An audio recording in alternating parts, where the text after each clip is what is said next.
झीलों की नगरी से प्यार भरा नमस्कार। मैं गोविंद लाल ओड। आप देख रहे हैं मेरे यूट्यूब चैनल भक्ति शक्ति संस्कृति और फेसबुक पेज सत्य पर असत्य की विजय। तो दोस्तों ले चलता हूं मैं आपको उदयपुर के खूबसूरत दृश्य को देखने के लिए। आज हम ओल्ड सिटी में चलेंगे और आपको बता दें कि आज का दिन बड़ा ही अच्छा है। आज सूर्य देवता के दर्शन हुए हैं और 12 जनवरी 2025 का खूबसूरत सा रविवार हैप्पी संडे का दिन है। तो दोस्तों आज नगर में कई सारे कार्यक्रम का भी दृश्य आप मेरे यूट्यूब चैनल पे और फेसबुक पर देख पाएंगे। और चलिए बिना देर किए अब हम चलते हैं उदयपुर की खूबसूरती। तो ये है दुधिया गणेश जी मार्ग। यहाँ खूबसूरत सा मंदिर है और बहुत ही सुंदर यहाँ का परिवेश हो। तो यहाँ से गुजरते हुए हम चलेंगे ओल्ड सिटी में। तो उदयपुर एक ऐसा शहर है प्राचीनतम जिसको दुनिया देखने के लिए आती है, लेकिन नगरवासियों की बड़ी जिम्मेदारी होती है कि वह अपना कूड़ा कचरा यूआईटी की गाड़ी नगर निगम की गाड़ी में डाले और कचरा रोड पे न फेंके। ये उनकी जिम्मेदारी है और अपने शहर को सुंदर बनाने में सबकी भागीदारी होनी चाहिए। भारत सरकार का भी कहना है मोदी जी का कि 2047 तक विश्व का सबसे स्वच्छ भारत हमको बनाना है।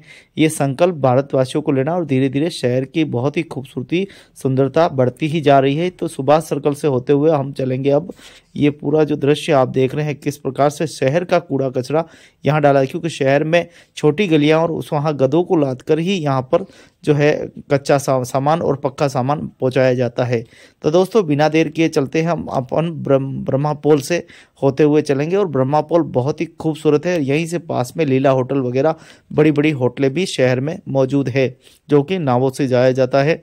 और चलिए ब्रह्मा पोल से होते हुए हम बालाजी को नमस्कार करते हैं, प्रणाम करते हैं और उसके बाद आगे निकलते हैं।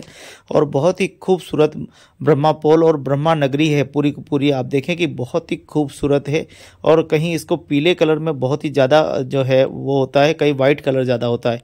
दो ही नगर, एक तो पीला और वाइट कलर बहुत ज़्यादा यहाँ पर यूज़ होता है, जिसको हम ऑफ वाइट भी कहते हैं। लोगों को यहाँ बहुत ही पसंदीदा कलर में से एक है। यहाँ पर ट्रैफिक जाम लगना कोई बड़ी बात नहीं। कब यहाँ ट्रैफिक जाम लग जाए, खुल गए तो आप सीधे सीधे चले जाएंगे, और ट्रैफिक जाम हो गया तो फिर आपको घंटे डेढ़ घंटे आधा घंटा मशक्कत करनी पड़ सकती है। तो चांदपुल होते हुए देखिए कितना, तो ट्रैफिक अभी क्लियर है। ट्रैफिक जैसे ही आएगा तो हम बहुत ही परेशान हो जाएंगे। तो दोस्तों बहुत ही पुरानी यादें मैं आपको ले चल रहा हूँ।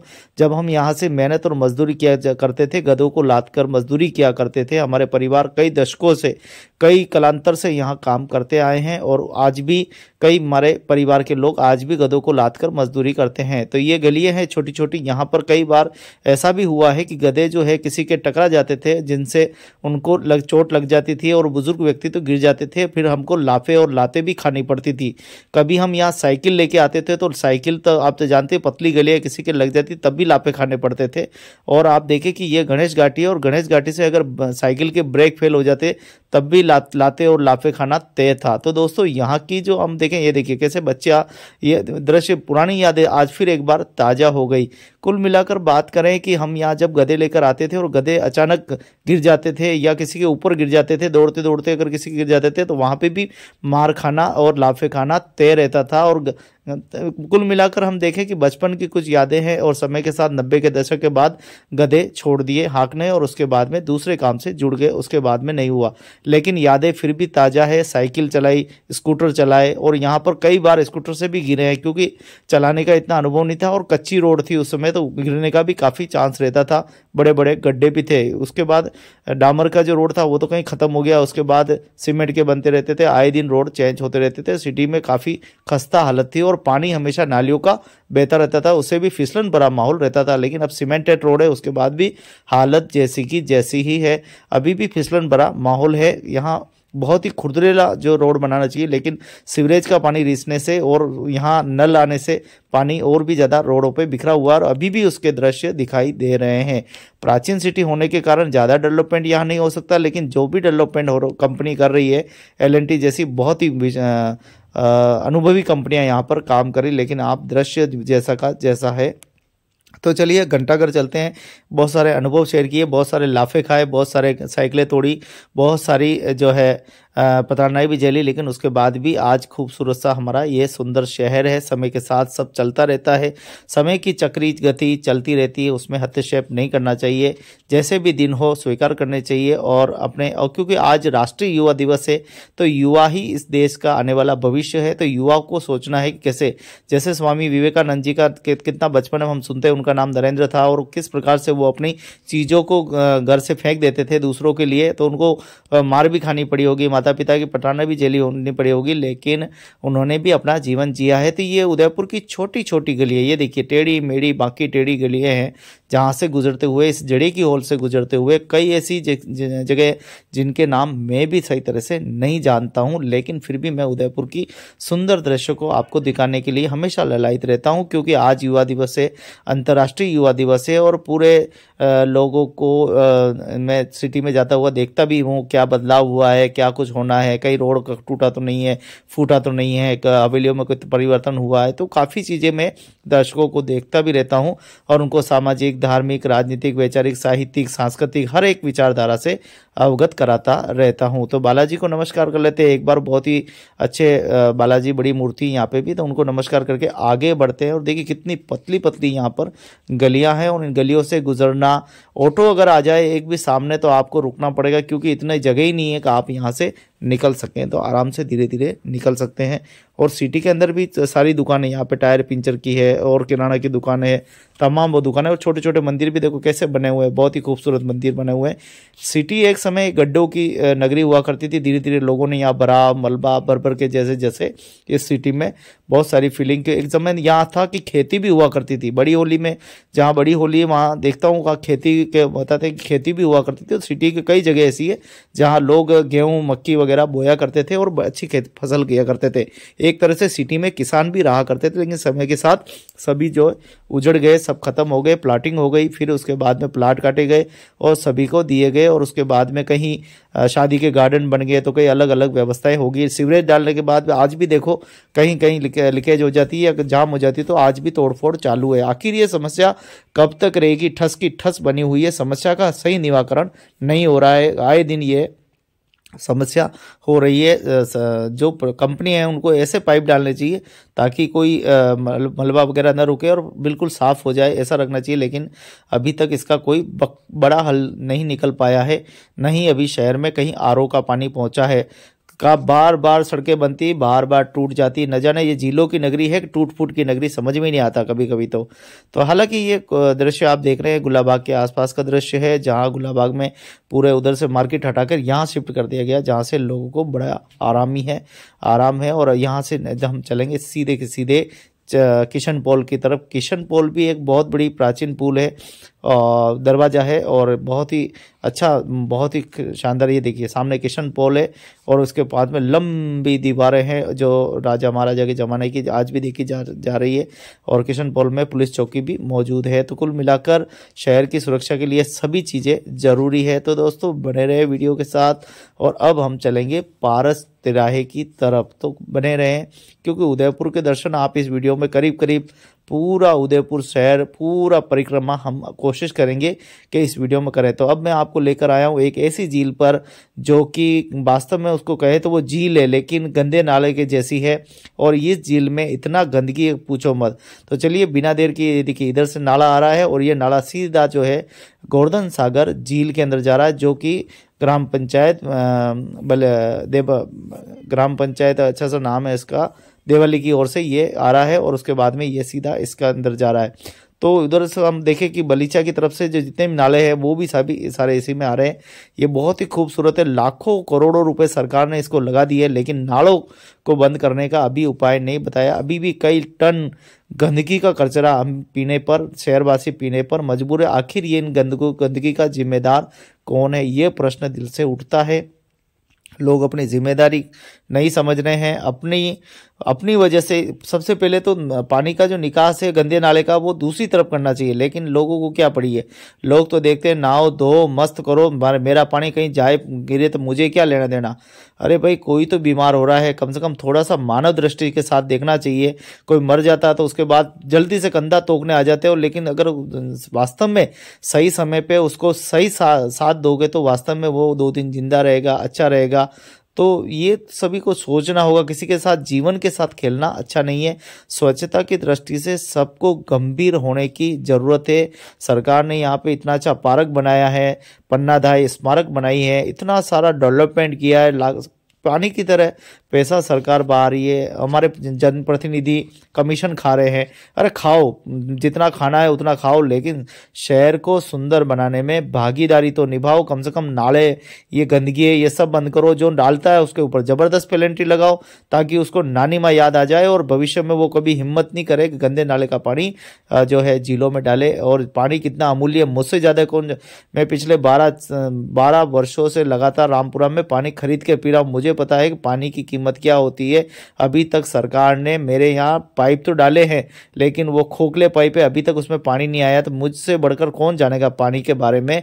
तो दोस्तों ये थी गोवर्धन सागर झील, जिसको मैं बता रहा था कि कितना गंदे नाले में बदल रखा। और यहाँ के नगरवासी, इधर के जो नगरवासी है पता नहीं इनके जा रहे हैं, ये सरकार की जांच का विषय है, जांच करे और गंदे नालों को डालने वाले को ऊपर कार्रवाई हो। लेकिन उधर से आना, देवाली के छोर से आने वाले जो नाला है वो गिर रहा है उसके अंदर।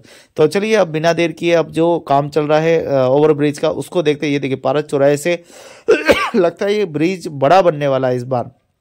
पारस चौराहे से जोड़ेंगे तो बहुत ही अच्छा रहेगा और धीरे धीरे ये सब तरफ क्रॉसिंग होने चाहिए। तो यही सभी लोगों का कहना है कि जो भी ओवरब्रिज बन रहा है वो ऐसा बने कि जनता के हित के लिए काम आए, जनता के जो ज़्यादा से ज़्यादा वो काम आए। पिछली बार वो ट्रक घुस गया था तो वो ट्रक ने कितनी तबाही मचाई, काला काला कर दी पूरे शहर को। और इस बार जो है ओवरब्रिज बनने का, ओवरब्रिज का जो चौड़ाई है वो ज़्यादा होनी चाहिए, भले बजट ज़्यादा लगे तो सरकार दे, लेकिन एक बार एक काम अगर ऐसा हो जाए तो बार बार देखना नहीं पड़े। देखिए कितना अच्छा स्टेशन बन रहा है, हाईटेक स्टेशन बन रहा है, उस स्टेशन की सराहना पूरी में देखें, जितने भी स्टेशन है भारत के सब की जगह काम चल रहे हैं और सारे स्टेशन हाईटेक बन रहे हैं। टिकट घर अलग बनेंगे, आधुनिक बनेंगे, चढ़ने के बिल्कुल मशीनों से होगा। तो कुल मिलाकर इतना अच्छा काम हो रहा है तो क्यों नहीं रोड को भी अच्छा बनाया जाए। आधुनिक ऐसा नहीं कि वो जो बना दी अपने सेवा आश्रम की पुलिया न घर की रही न घाट की रही, अब वो पुलिया चढ़ते हैं तो पता नहीं लगता, उतरे तो कुल मिलाकर जाम में फंसे हुए हैं। ऐसी पुलिया न बनाए, ऐसी पुलिया बनाए जहां से लोग सपाटाबंद अपने लक्ष्य को तय करें और बिना रुके वो अपने निकल जाए। यातायात की व्यवस्था से जब अरबों रुपए लग रहे हैं तो सरकार को और हमारे जनप्रतिनिधियों को ये सोचना चाहिए कि अच्छा रोड बनाए और बेस्ट रोड बनाए जिससे आराम से जा सके। एलिवेट रोड के नीचे छोटे मोटे लोग व्यापार भी करेंगे, पार्किंग भी हो जाएगी। तो ऐसी चौड़ा रोड बनाए जिससे गाड़ी भी सुरक्षित रहे, सैलानियों की गाड़ी सुरक्षित रहे, नगरवासियों की सुरक्षित रहे। और कई नगरवासी तो ऐसा भी कहते हैं कि हमारी गाड़ी रात को हम सिटी में ले जाते हैं, रात को रखनी पड़ती है, तो ये काफ़ी समस्याएं भी हैं। तो ऐसी व्यवस्था करें जहाँ नगरवासियों की गाड़ी और टूरिज्म की गाड़ी भी पड़ी रह सके। और टूरिज्म को किराया लग सकता है, लेकिन नगरवासियों की गाड़ियों पर किराया नहीं लगना चाहिए, क्योंकि हमारा नगर है, हम क्यों किराया दें भाई। तो ये बात सही है। तो चलिए दोस्तों, अब हम चलते हैं, रोड का निरीक्षण किया, यहाँ से पूरा ये एलिवेट रोड बनने वाला है। तो बिना देर किए अब हम दिल्ली गेट जाएंगे, सूरजपोल चौराहे पे जाएंगे, सूरजपोल से दिल्ली गेट जाएंगे, कोर्ट चौराहे के चक्कर लगाते हुए हम देखेंगे हमारा शहर कितना खूबसूरत है। और उसका खूबसूरती में और भी चार चांद लगाने में कुछ न कुछ जिला प्रशासन, नगर प्रशासन, हमारे जनप्रतिनिधि कोई न कोई भागीदारी निभा रहे हैं। देखिए लगातार काम चल रहा है, बोरवेल से लगातार होल किए जा रहे हैं। अरे भाई होल करने से क्या मतलब है, ये तो वैसे भी चट्टानों वाली मिट्टी है, पहाड़ी पे बसा हुआ है, रमणीक पहाड़ियाँ हैं, यहाँ बड़ी बड़ी पत्थर ही पत्थर है, नीचे खोदने से कोई नहीं है। तो ये जो रोड बने हुए हैं यहाँ तो पत्थर और चट्टान नहीं है। तो आप निसंकोच रोड बनाएं, अच्छा बनाएं, मजबूत बनाएं। जयपुर में कौन सी वहाँ पे वो बनी हुई है, भुट्टई तो है वहाँ पे, बिल्कुल रेतड़ा है, तो भी वहाँ पे बड़े सारे पूरी मेट्रो चल रही है। तो ये तो बहुत ही मजबूत ज़मीन है, तो यहाँ निसंकोच कोई चिंता वाली बात नहीं है। पूरी रमणीक पहाड़ियों के बीच में बसा हुआ हमारा एक खूबसूरत शहर है और इसकी खूबसूरती को और भी चार चांद लगाने के आप सब मेहनत कर रहे हो। जो भी कंपनी रोड बनाएगी वो भी अच्छा बनाएगी, लेकिन मजबूत बनाए और अच्छा बनाए, भ्रष्टाचार मुक्त बनाए, ताकि भ्रष्टाचार नहीं हो, माल ज़्यादा उसमें लगे, ताकि वो लंबे समय तक चलता रहे। ऐसा नहीं हो कि थोड़े समय में टूट जाए, हमारे ही सर पे गिरे और हमारे ही पैसा, हमारे ही सर टूटे, ऐसा नहीं होना चाहिए। तो ये रोड यहाँ तक बनेगा, देखिए कोर्ट सर्कल, अंबेडकर सर्कल तक ये बनेगा और वहाँ आगे तक जाके कलेक्टर के बंगले तक अलग अलग रोड बिखर जाएंगे। तो कई लोग ये कह रहे हैं यहाँ पे भी रोड बिखरने चाहिए, तो सही बात है, बिखरने चाहिए। जहाँ जहाँ रोड हो सकते हैं वहाँ से क्रॉसिंग देना चाहिए ताकि लोग उधर इधर उधर निकल जाए, आगे जाके क्या करेंगे। तो ये सही बात है। तो ये देखिए ओल्ड सिटी है। अब हम रात्रि का दृश्य देख पा रहे हैं, कितनी अच्छी खूबसूरत है। यहाँ लाइटिंग वगैरह सब अपने अपने व्यापार को सजाने के लिए, क्योंकि टूरिज्म का समय जनवरी की बहुत ही ठंड चल रही है, बहुत बड़ी संख्या में टूरिज्म यहाँ पे आते हैं, पर्यटक आते हैं, और उन लोगों के लिए बेस्ट सुविधा, अच्छी सुविधा रखने करने के लिए हमेशा यहाँ पर हमारे होटल्स वाले जो है तत्पर रहते हैं, और बहुत ही अच्छी सुविधाएं यहाँ पर मिलती है पर्यटकों को, कोई चिंता नहीं है।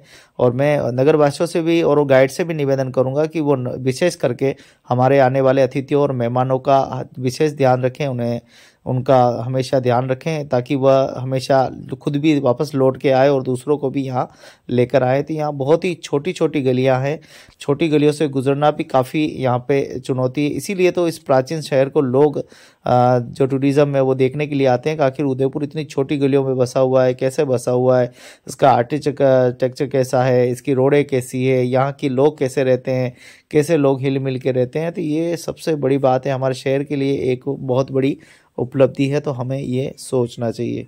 तो कैसे देखिए छोटी छोटी गलियों से आराम से यहाँ ऑटो वगैरह सब गुजरते हैं। यहाँ पे यहाँ की बात ही निराली है। यहाँ की हम देखें कि बहुत ही सुंदर सा शहर है हमारा, और यहाँ की बोली, यहाँ की भाषा, यहाँ की परंपरा, यहाँ की लोक परंपरा तो बहुत ही सुंदर यहाँ की सभी है। और यहाँ का शहर का तो सौंदर्यीकरण रात को भी बहुत ही अच्छा दिखता है।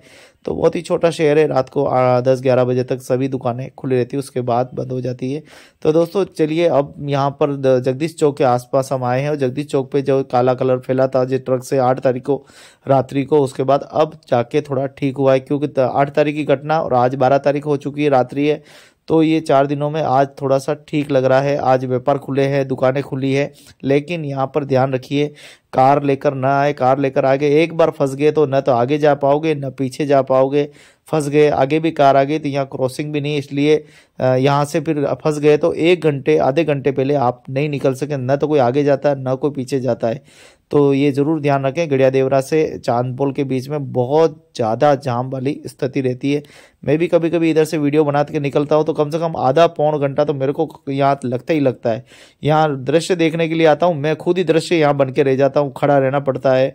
कई बार यहाँ पर कई मिनटों घंटों तक इंतजार करना पड़ता है। अब ट्रैफिक खुलेगा अब जाऊँगा, क्योंकि पुलिया एक ही है, और वो पुलिया भी ऐसी है कि उसमें भी 2 कारें आ जाए तो वो भी फंस जाती है। तो यहाँ ट्रैफिक के लिए आधा घंटा 1 घंटा वेट करना पड़ता है। तो शाम के समय तो बिल्कुल ना आए, शाम के समय सुबह शाम तो बहुत ज़्यादा ट्रैफिक यहाँ पे रहता है। तो आप बड़ी गाड़ी लेके नहीं आए, छोटे ऑटो का यूज़ कर सकते हैं, गाड़ी को पार्किंग में लगा सकते हैं। बहुत सारी पार्किंग है यहाँ बनी हुई है सूरज पोल पे, गुलाबाग के आसपास में, वहाँ खड़ी कर दीजिए। ऑटो से आप आराम से सवारी कीजिए और अपने होटल तक चले जाइए। और समय रहते अगर आप दिन में चले जाते तो कोई दिक्कत वाली बात नहीं है, फिर आराम से आप जा सकते हैं और सौंदर्यीकरण का पूरा पूरा लाभ उठा सकते थे। ये रही खबर थी